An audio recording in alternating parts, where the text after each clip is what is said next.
All right. Well, welcome to another episode of Rewiring Health. I'm very excited to be joined by Eddy Smith. So thank you very much for being on the podcast today. My pleasure. Yeah. So I always love to hear how people got to where they are today. So would you just mind sharing your story of where did you begin and what brought you to serving the people you do and the mission that you are on Sure. today? Sure. So I was born. No, just kidding. Yeah, but I was born. A long podcast.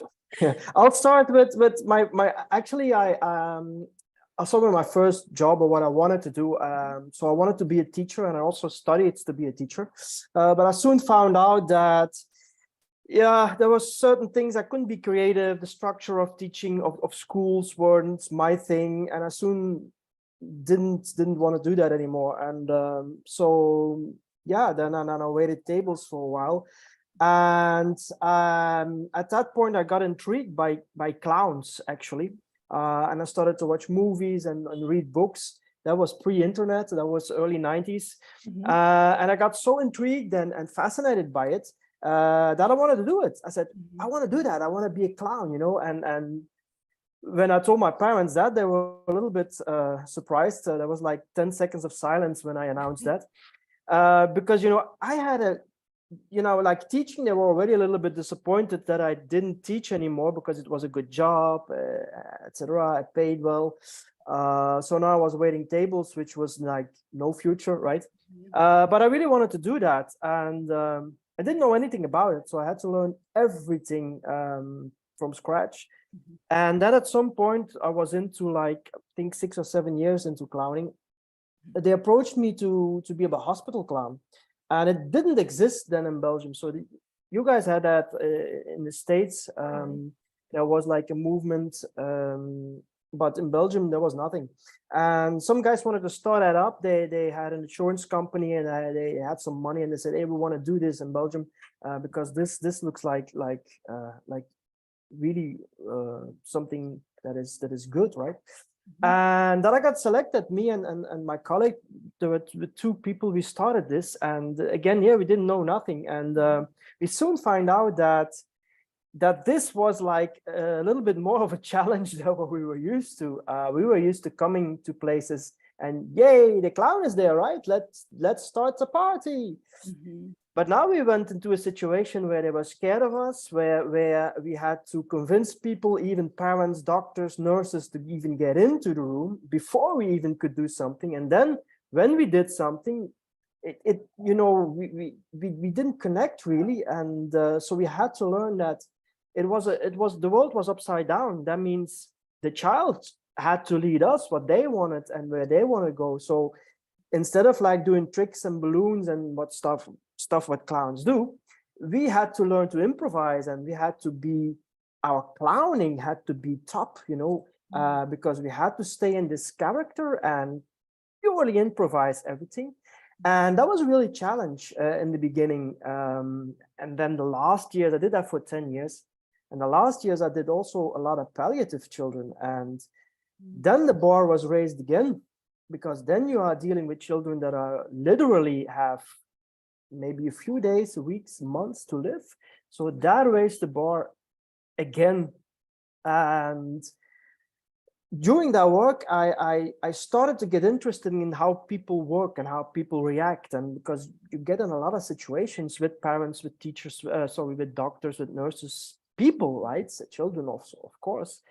And that triggered me to write a book about, if we can make a dying child laugh and make the parents laugh and have like parents telling us, okay, this was the last time we saw a child laugh, that was so good for us. If we could realize that parents until this day still send me Christmas cards, then there had to be something from this what we could use in our real lives. And that was what my first book was about. How can we use this attitude, these techniques, these principles, however you call it, how can I use this in my real life, in my business? And that was what the book was about. And that was also, let's say, that was 2012. That was a little bit my start of going into personal development and looking the things in another way, actually. So yeah, that in short is how I got to this. Yeah. Yeah, I think it's just such a beautiful story, especially the human connection. I had mentioned to you, I watched your TED talk and it was just like, Yeah, I almost brought me to tears, just like you talking about the experiences. And I remember you talking about this little girl that you had worked with. And yeah, it's like, just that, what a gift that you gave to those families and to those children. And I think it's just such a beautiful thing that, even in some of the darkest moments, you can still find yeah, light. And I yeah. think that's such a beautiful message. It Yeah. is, and I realized it only afterwards. When you're in it, you're caught in everything, and you're doing stuff, and you're going, and you're not really realizing it. I started to realize it when I got my first Christmas cards. Then then it Yeah. started to sink in. Like, whoa, this is profound. Yeah, Mhm. Yeah, absolutely. Oh my gosh. I mean, and just like what that must have made and given the gift to those parents that, to have that moment with their child, even in such a really tough moment in their lives. It's absolutely. so profound. With your Yeah, work with children, what have you learned? Because I mean, I think there's so much to learn from children. And like I yeah, have two kids myself and I learn something from them all the time. And yeah. what have you found that these children can teach us, Well, in yeah. life? There's so much. There's so much. We could use like 3 podcasts only talking about that. But Yeah. I really think, and I not only think, I know that the biggest gift they can teach us is to be honest, is Mhm. to be just perfectly honest. I remember, like, when we went to hospitals, we at some point we lost the schmink, how you call it, the how you call it in English, the paint on our face. How you call Uh-huh. that? Yeah. So we lost that. We lost also even the clown clothes. So we were very Oh, yeah. subtle, just a little red nose, very subtle, Mhm. because they were afraid sometimes of Yeah. clowns, because it was too much.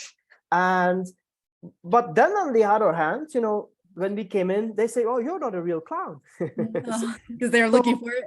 yeah, yeah. Yeah. But that honesty, and that's something we as adults, we lose during our life, or from going to child and beyond.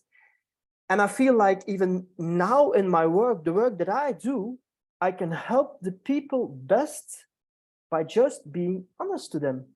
And it's not the easiest thing to do, I can tell Mhm. you. I mean, no, but actually nobody wants to hear the truth, Mhm.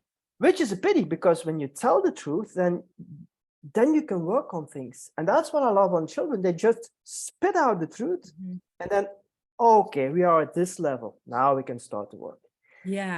And so for me, that is really the greatest thing that we can relearn from kids, because we all had it and we Mhm. lost it. Yeah. And to find that again and to see that again in children. And I see also a lot of parents or grown-ups get mad or get angry when children are just honest. Mhm. And so that's how they de-learn, right? But Yeah. and they learn to twist their words, and so there it begins. But Mhm.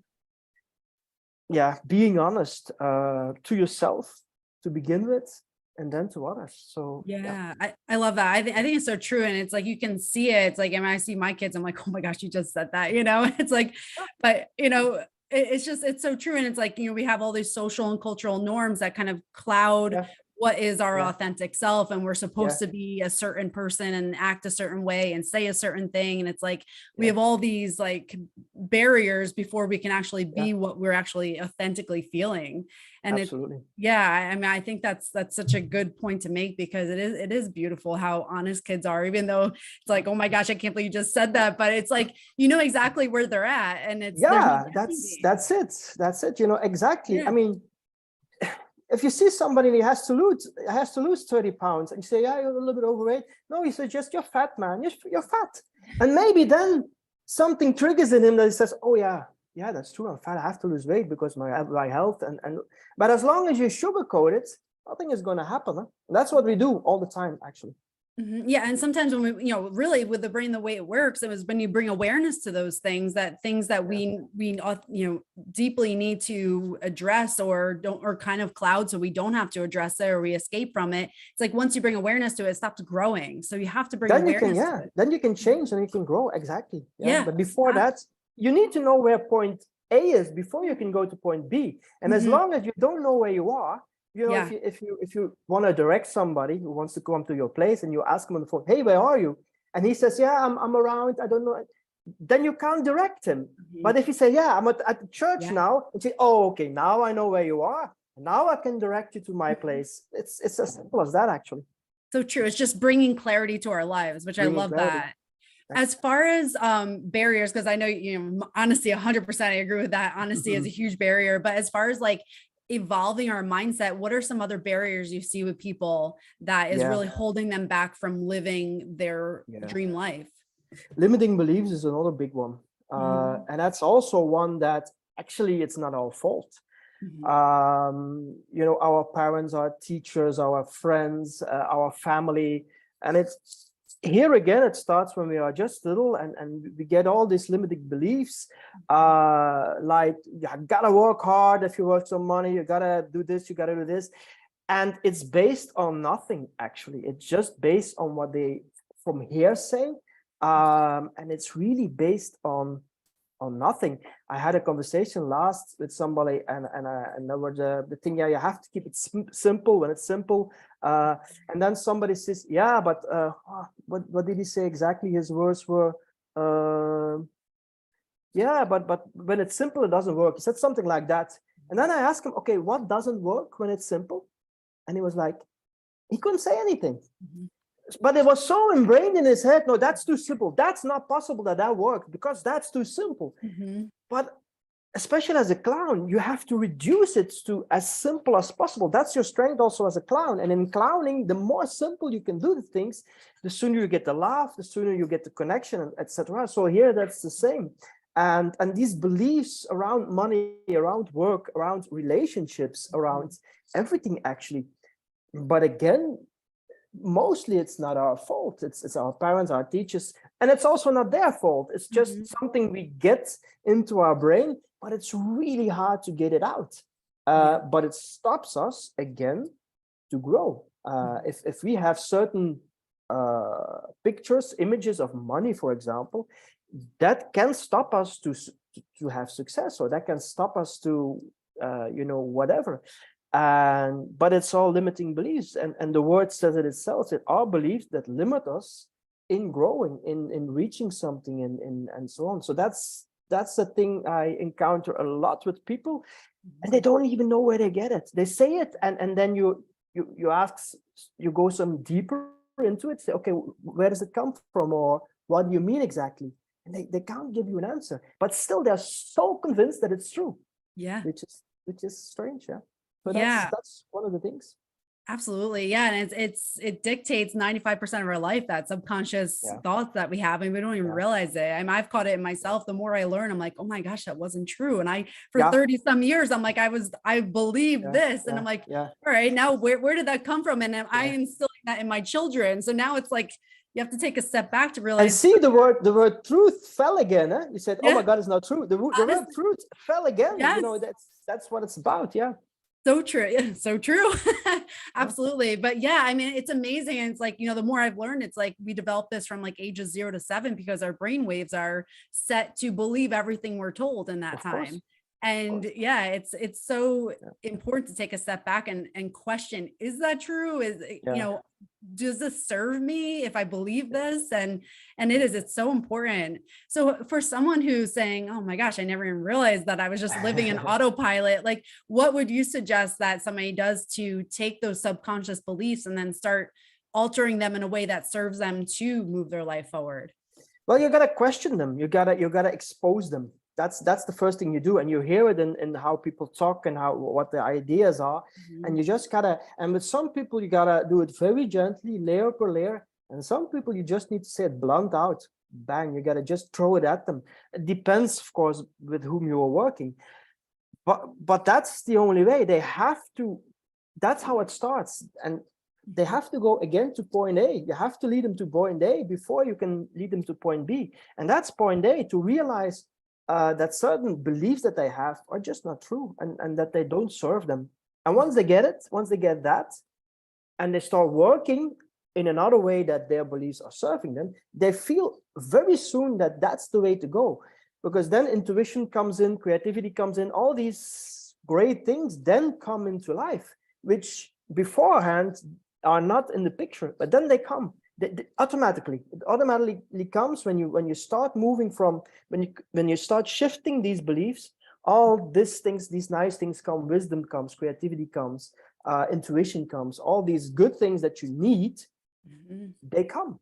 And that's what we want, of course.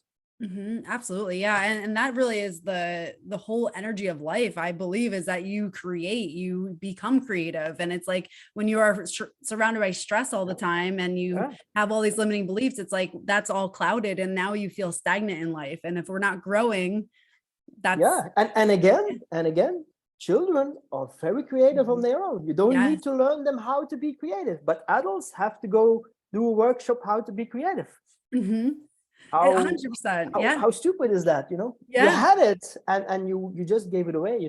Yep. Oh, absolutely. I mean, my son wants me to be mommy T-Rex all the time. And I'm like, oh my gosh. And for him, it's like, there's a Spinosaurus behind us, but Yeah. for me, I'm like, oh my gosh, I like, you have to like relearn how to like have fun and be creative Yeah, again, because it is like, I remember being a child and that was just natural. And it's like, you yeah, devolve out of that. And it's like, we're yeah, not meant to let that go. It's supposed to be part of us, no matter absolutely. what age we are. Yeah, yeah, Yeah. absolutely. Yeah. I love that. And so for somebody who says, like, well, it sounds great, but I'm going through this really tough situation, or I have a really, really hard place I'm in life right now, what would you say to that person who said, like, that's all sounds great, but you don't understand my situation. I'm going through Yeah. really tough times.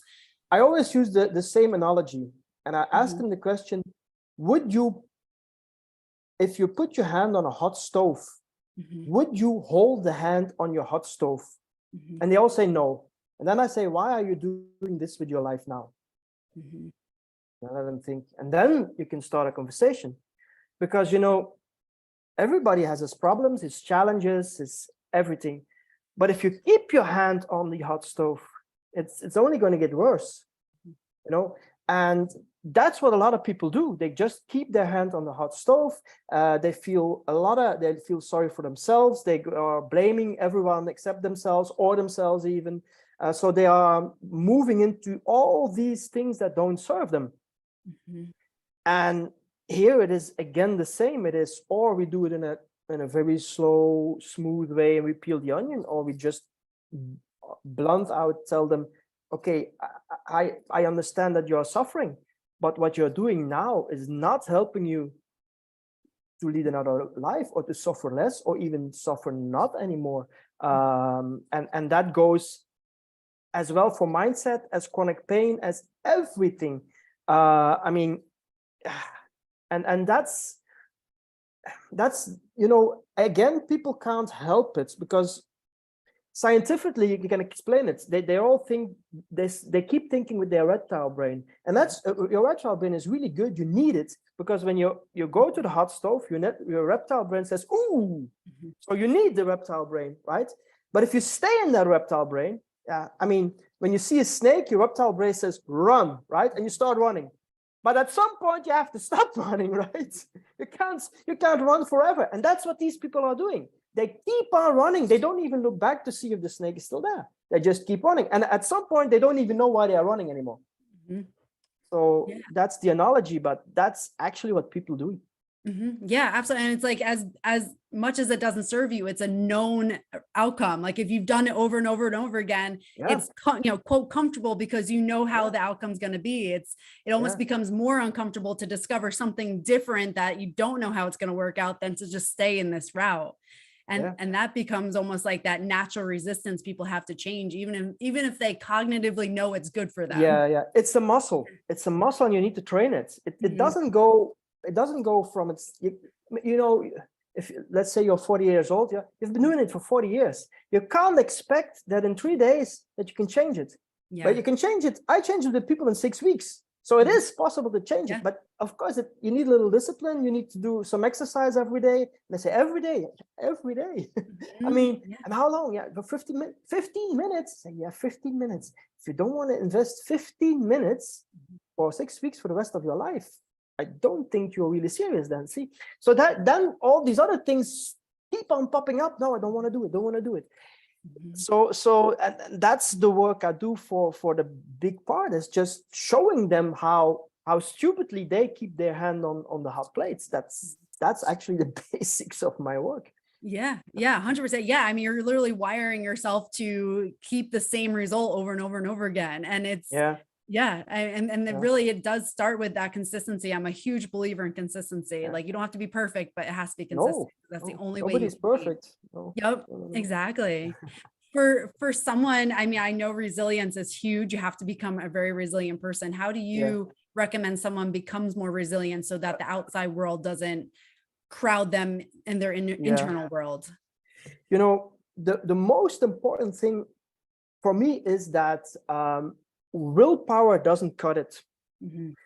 Yeah, a lot of people start to do things out of willpower, and there are some who succeed, right? There are some, don't get me wrong, there are some, but then I think at what cost? Because but then it's every day a drag, every day they are pulling themselves together. It's so tiring. I admire these people, Mhm. really I admire them, but in my mind it goes, it's not necessary, because you have to find a way, a creative way, or you have to navigate in another way, or there is another way to solve this. Only we are so used to do this way that we are used that we don't explore the other things anymore. Mhm. So here again, that's what we need to do. We need to just explore and navigate, use our creativity out of this reptile brain one, Mhm. because then this will put us to the no and the don't do this again. Mhm. And once we are there, then we can start to navigate, and then we can, and then resilience becomes something less tiring, less energy taken. It gives you energy instead of it takes you energy. Mhm. So that's a little bit what I really want to emphasize is that willpower. I have nothing against willpower. I admire these people because they do. I mean, they are stupid, yeah, but when you don't know better, then you can't call them stupid when people don't know better. They just don't know better. Mhm. But when you go over them and you really look at them and say, okay, can we do this another way? If you have to do something every day, and every day you have to drag yourself, can you find a way that it's fun again? Mhm. Right? Stupid examples. I used to ride bike just for my condition and my health, right? The days when I was in Belgium, but it was boring, right? It was boring. And after a few weeks, I wouldn't go anymore. It was boring. It was always the same route. And then I was talking to a friend. And he says, "Hey, but I want to come with you. Let's do it together." And that was it. It was as simple as that. The moment we were two, it was no problem. We were talking. We were looking for nice routes, and we didn't drag us anymore to this bike every day or every week or whatever. Mhm. And this is just a simple example, but this counts for everything. It may look as complicated as you think, but there is always a simple solution. There's always one, but you have to look for it. If you don't look for it, you won't find it.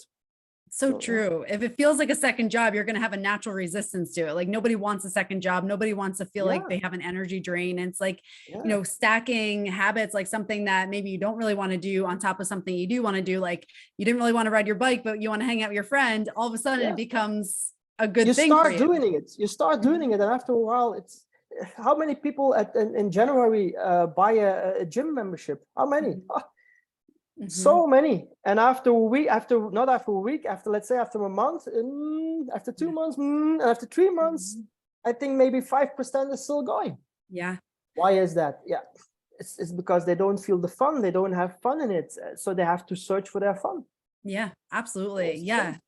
Yeah, and fun has been shown to actually cause rewiring of the brain because it opens your mind up to new possibilities. It taps into that natural curiosity Yeah, that we have, like, oh, how would this turn creativity, out? curiosity, all Mhm. these great things. Wisdom, Yeah, it taps into the other part of the brain, to the yeah. right brain. It goes out of the reptile brain in the other part of the brain, and that's where we Mhm. want to be.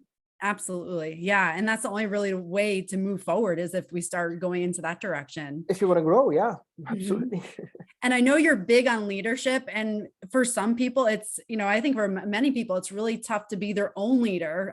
Yeah, Not even mentioning other leadership of yeah, other people, but like just being your own leader where you're, maybe raising kids, you're trying to have a job, you're trying to keep yourself healthy, you yeah. have financial stresses. So you're trying to have all these fires put out. How do you recommend being a good leader for yourself?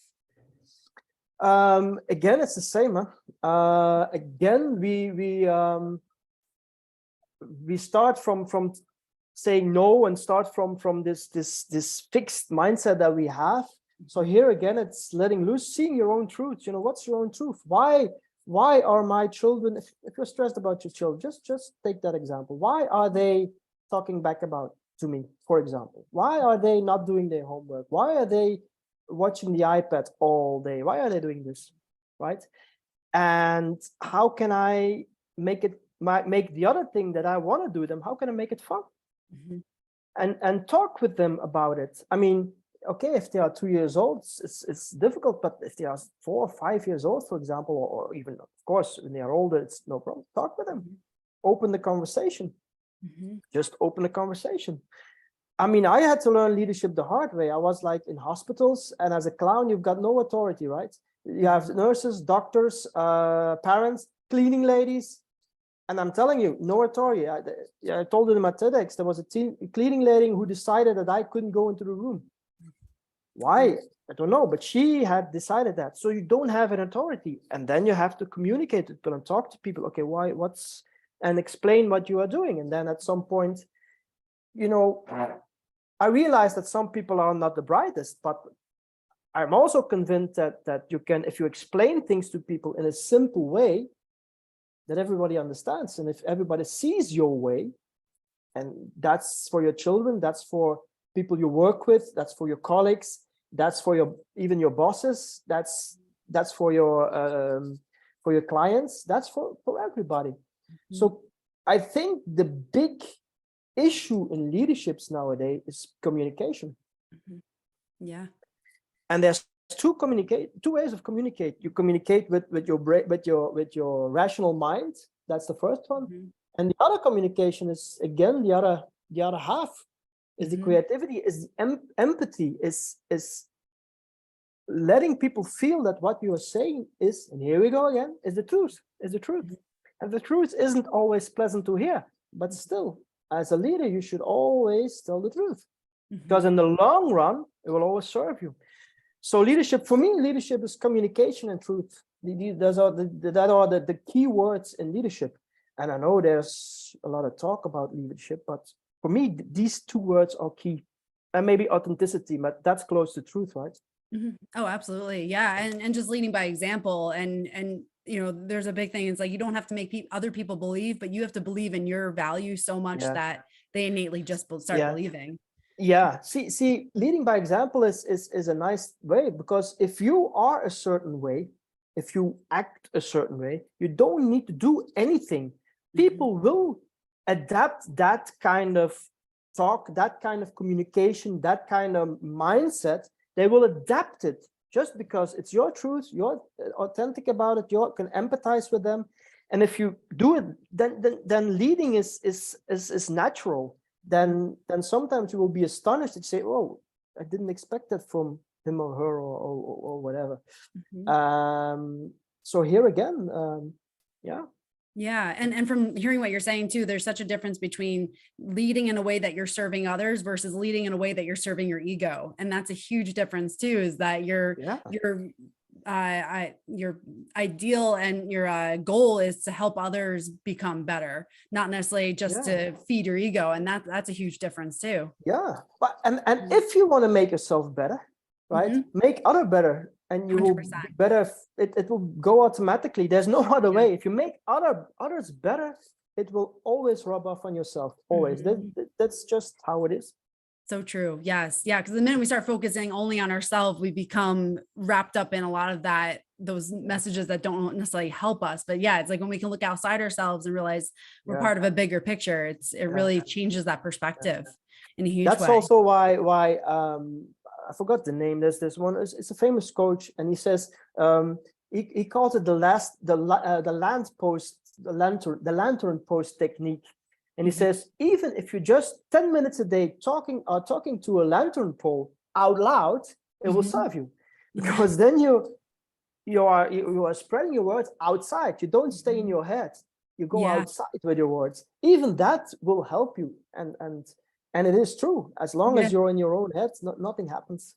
It's true, because it does seem like when you're in your own head, you can kind of manipulate your thoughts to go back Yeah, to what you're used to. But when you speak it, you're like, oh geez, I just said that. Like it does almost keeps you honest when you, yeah, again, honest when you are yeah, saying that, or even when you write it in journal. That's why those things tend to work very well, because you're like, wow, that was what yeah, I wrote. Obviously, it was what I absolutely. was experiencing at that time.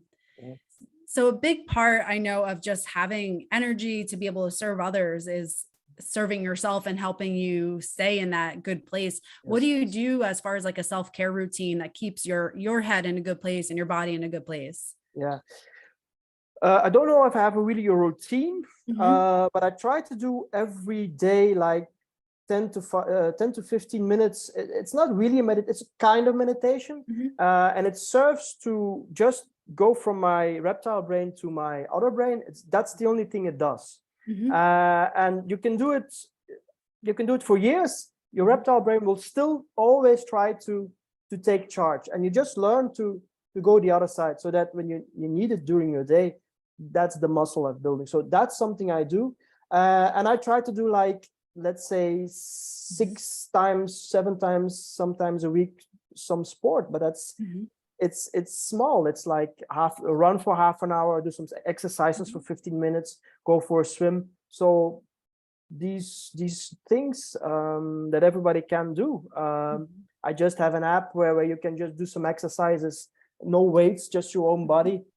That I do like 3 4 times a week, and then I go try to run 1 or 2 times, swim if I can, mhm, just to keep moving. And that's it actually. And that's, for me, that does it. mhm. And I smoke a cigar once in a while. That's, and then that's the beauty about self-care routines, because it has to work for you. And like I always ask everybody their self-care routine, because everybody has a different one. And it's like you Yeah, have to figure out what works for you. And if it keeps you in yeah, a place where it's moving you forward towards your vision, then yeah. that's what you want. Yeah, the cigar thing is a funny thing. I started smoking a lot of years ago, but what it does is, when you smoke a cigar, you need to have time to do that. You can't say, I have a half an hour. Let me quickly go smoke a cigar. That doesn't work. So you have to make time to go and smoke the cigar.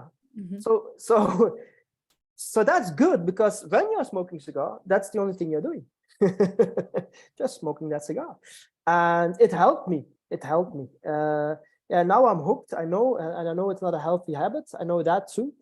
But on the other hand, it relaxes me, and yeah, well, mhm. It became that catalyst for that quiet time, it seems like, yeah, right? yeah, Yeah. yeah. It's Yep. my me time. Yeah, Yeah. Yeah. And I think that's the beauty of it, is like having that time to just turn off the devices, turn off yeah, yourself from the world. Because I think sometimes people go through their days and like, you go from morning to night and you're always just yeah, stimulated. And it's like yeah, you don't have a moment to just like allow you to sit in your thoughts for a moment. yeah. And it and is and so that's, important. yeah, and that originated from limiting beliefs, where Mhm. you heard people say, you gotta work, you gotta do your best, you gotta work Yeah. hard. And working hard means not smoking a cigar, not go sit for an hour. That's not working Mhm. hard. Mhm. And yeah, people even feel guilty when they say, oh, I'm gonna do nothing for an hour. Mhm. Some people really feel guilty when Yeah. they do that. So Or true. when, yeah, or when they say to their kids, "Hey, leave me alone for half an hour, will you?"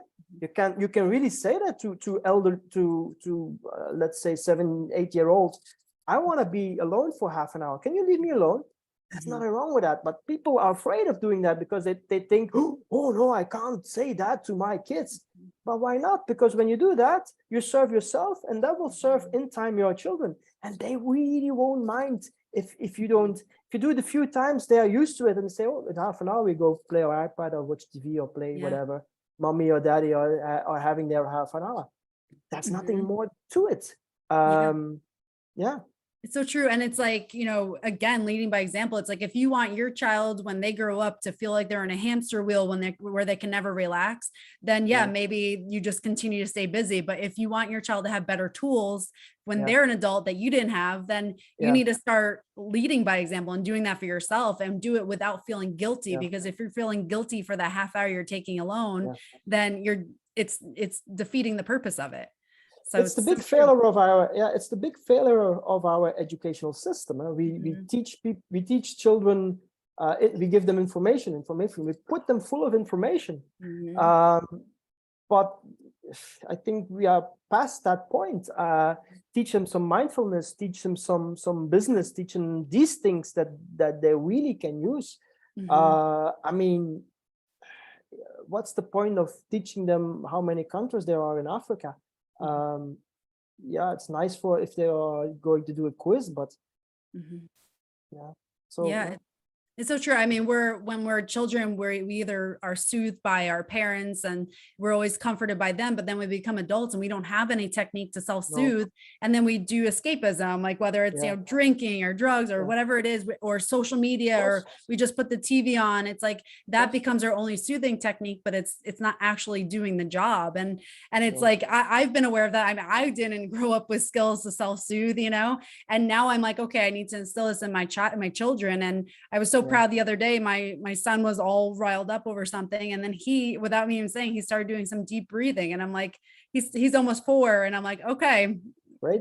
he's going Yeah, to be yeah. in a better shape than I was. So Yeah, of course, but of course yeah, we can't blame our parents. They didn't know better. Huh? yeah, I also grew true. up in a working class family, and Mhm. they just didn't know about it. And Right. in their time, nobody talked about what we are talking about now, right? So Mhm. that was like for the elite. So yeah, but I think we are getting there, especially now, especially when COVID hits, more and more people started to realize, whoa, there's more in life than work, there's more in life than. Yeah. So there is some kind of awareness going on. Mhm. Yeah. So it's a good thing, yeah.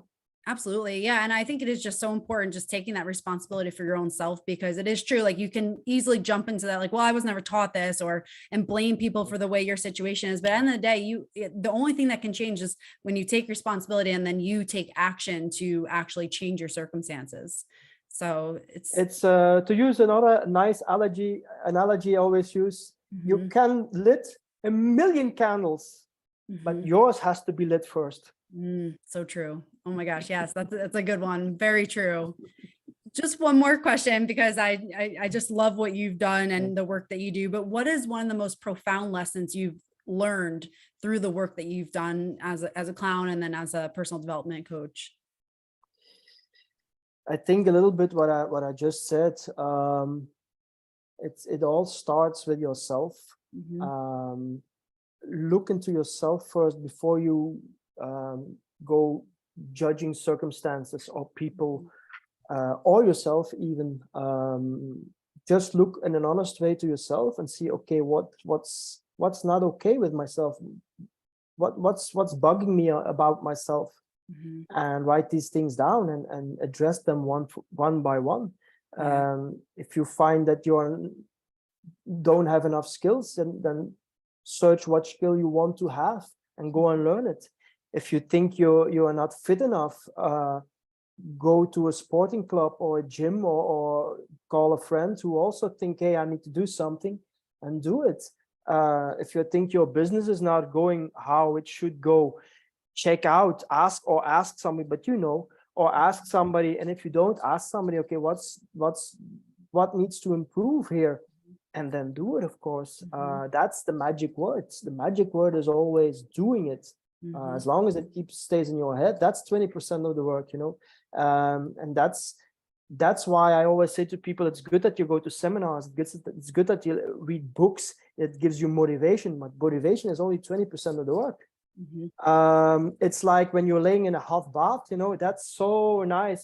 But if you stay too long and you don't pour hot water once in a while, it's not nice anymore. It will get Yeah. cold and you want to get out of it.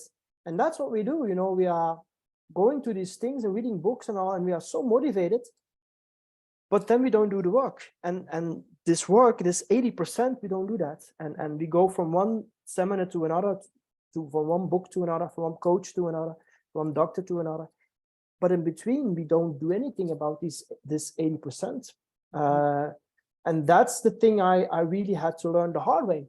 And that's what I learned when I started coaching.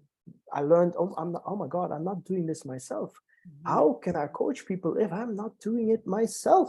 If Yeah. I say to people, hey, you gotta do 15 minutes of this every day, and you're not doing it yourself, Mhm. that was for me, that was profound. I did something, but certain things I just didn't do myself. Mhm. And for me, that was the beauty of coaching, that I, with some clients, I learned more than I taught my clients Mhm. in some ways. And if there is a lesson that I learned the last years, and which I think that is really, really so important, is just start with yourself. Look in the mirror, start yourself, see what you want to change or what doesn't work, where are you stuck. Mhm. And if you can't solve it yourself, which is probably 90% of the time, Mhm. get some help. Mhm. Just get Absolutely. some help. Yeah. Yeah, and some of the biggest problems are not meant to do alone, so it is just having No, and somebody who can look yeah. outside of you. And the Mhm. thing is also, is sometimes it's so simple, but you don't see it yourself. Yeah. It's like, and again, an analogy I know, but see, if you are with your nose against a beautiful painting, you don't see the painting. And the one who is standing 10 meters behind you will say, whoa, this is great. Do you see this? Do you see this? They Mhm. don't see it. And what he does, he just takes you by the arm and puts you 10 meters from the painting, and you see the painting. Mhm. And that's all. And that's really how simple it is. Um, but we have to just ask people. Yeah, that's what we need to do. Yeah, such a great analogy because it is. It's like you're capable of doing it, but you need that little guidance to make it Yeah, to the a point where you guidance can.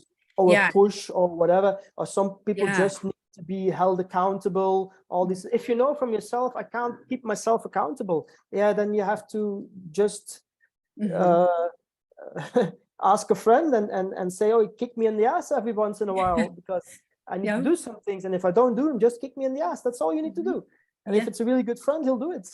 Right. Exactly. It's true. It just, it's just figuring out again, like you said, knowing yourself enough to know what you're strong at and what you're not strong at, and Yeah, then figuring out who can help you yeah, become a better version of yourself. So I love absolutely. that. For anyone who wanted to connect with you, where can they find you? My website, I think that's the easiest thing, Mhm. eddysmits.com. I'm also on a lot of social media. So normally if you Google me, you'll find me somewhere, somewhere. But my website is just the easiest way, I think. Mhm. Okay, great. And I'll put that in the show notes too for anyone listening. But That's thank good. you so much. I truly enjoyed this conversation, and I just appreciate all your wealth of knowledge and your Mhm. experience, and thank you for everything you do. So thank you. It's my pleasure, really.